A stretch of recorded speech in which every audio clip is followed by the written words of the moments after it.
how do I arrange that really? Should be open up now. Hang on.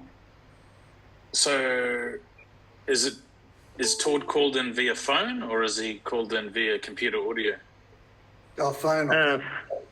Phone. Okay, so Yes. yeah.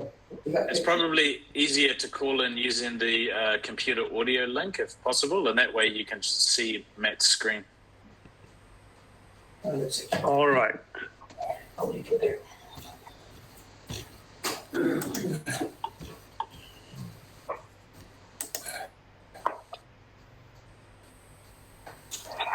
Okay. Okay, I think we'll make a start if everyone's ready to go. Okay. Thanks, Matt. Okay. So I'd like to announce the notice of the general meeting has been duly given, and consent to the meeting being held has been received from all members of the company having a right to attend and vote at the meeting. I'd like to state that there is a quorum of shareholders physically present here in Kuala Lumpur. And I'd like to propose that the notice convening the meeting should be taken as read. Can I get a second on that, please? Yeah, I'll second it, David Vincent. Thanks, thanks, David. Thanks, Rowan. I think we'll just start going through the agenda items. Okay, so the first point on the agenda is the re-election of our board of directors.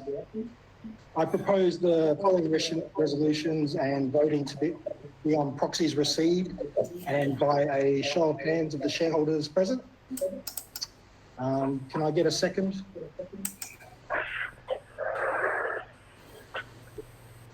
Okay. Okay, so on the re-election of directors, the resolution number 1. Sorry, Matt, can I just interrupt? Can everyone who's not Matt put themselves on mute? Thanks, Eli. It's Craig Newman here in Auckland. I'm just having trouble getting my camera on.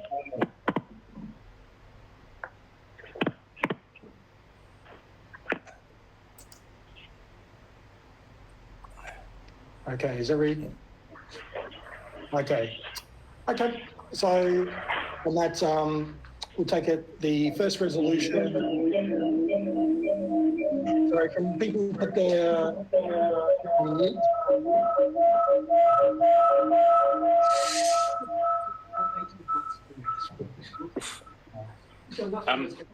David's got control of the meeting. David can mute everyone. No one else.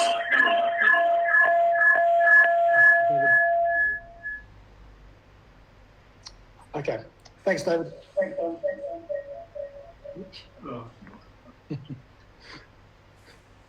Okay, there's a few technical issues.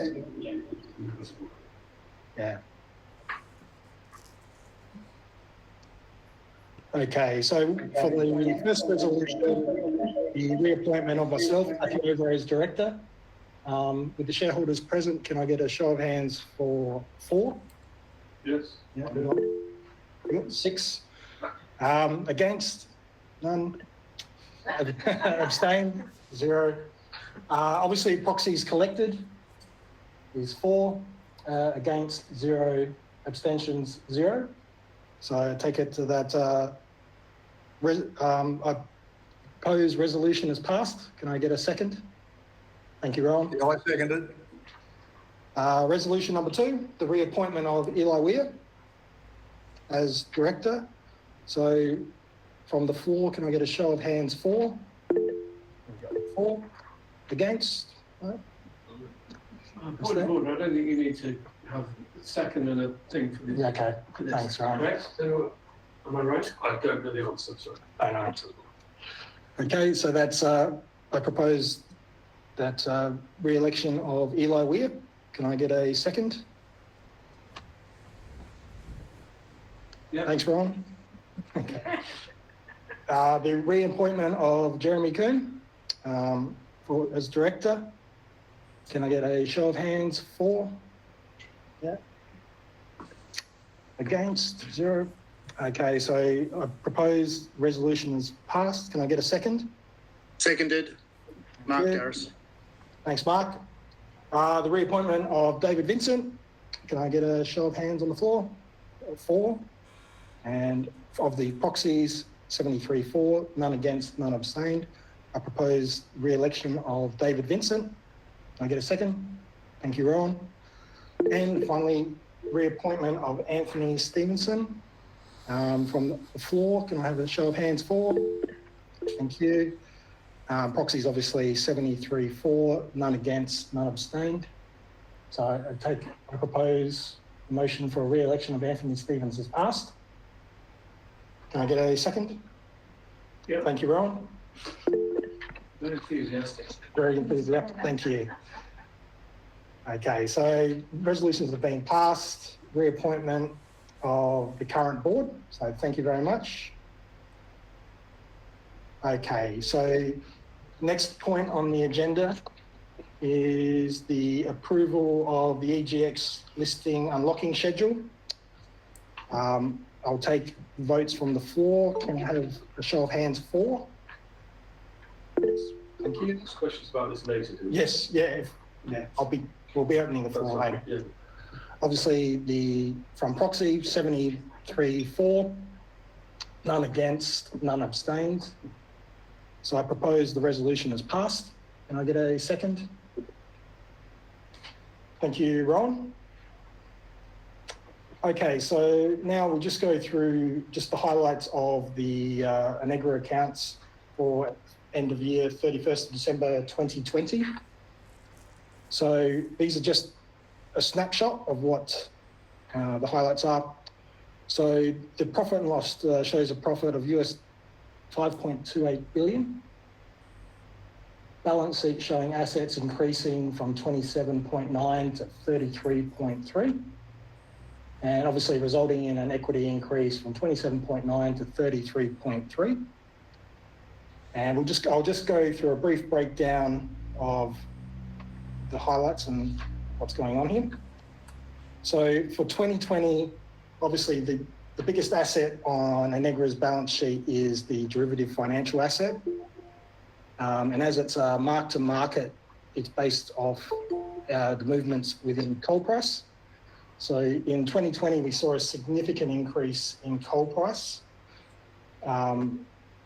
result of 15.9%, which obviously resulted in the value of the derivative asset increasing by 5.2 billion.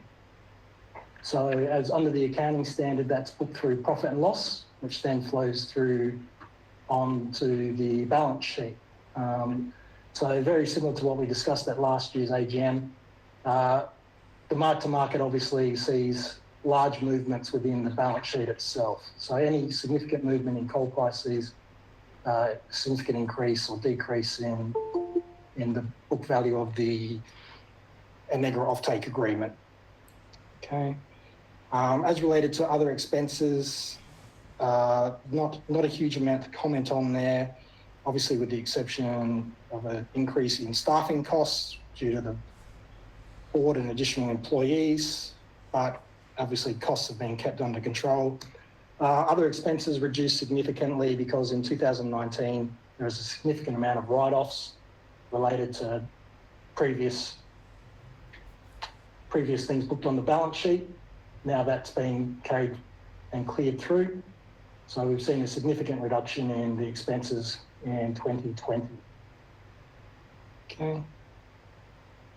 Assets, again, really the asset that stands out the greatest is obviously the derivatives asset.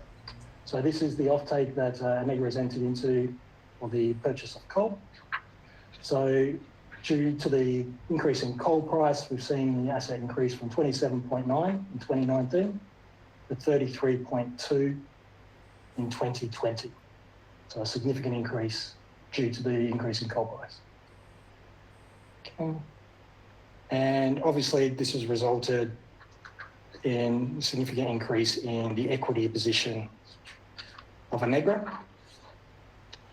Some of the key highlights here are obviously profit after tax, 5.3. Again, due to the increase in coal price from 67 to $80 a tonne. Value of the EGX based on a net tangible asset has increased from $330 to $392 in 2020. So that's a brief snapshot of the audited accounts for the financial year ending 31st of December 2020. Okay, so they're pretty much the key agenda items. I think we can open up now going through the other business and what Enegra is looking to do in the next 12 months and going forward. And then once we go through these, we'll obviously open it up to the floor for questions and go from there. So as we sort of let people know over the course of with the shareholder updates, etc., Enegra is raising working capital through a private placement of EGX at the moment, with up to 2 million EGX to be sold at $60 to $5 per EGX to unlock the capacity to monetize the coal and nickel offtake agreements. And we're hoping to get that private placement in place over the next 4 to 6 months. As well as offering EGX tokens, we're also looking to expand the product offering not only to equity, but also to include a preference token, a debt token, and a convertible debt product. This is to broaden the appeal of Enegra to a different investor base, those that may be interested in providing a debt facility rather than an equity position. Also enabling people to enter on a convertible debt basis. And I think the one that probably most people are interested in is obviously, as a board, we're looking to create a liquidity event through the listing of EGX on a digital exchange in the immediate future. So I think that's a sort of a broad outline of what we're proposing to do in the next 12 months. I think probably now might be a good time to open up to questions from the floor. And Dave, if I allow you to moderate that for me, that'd be great. Yeah, sure.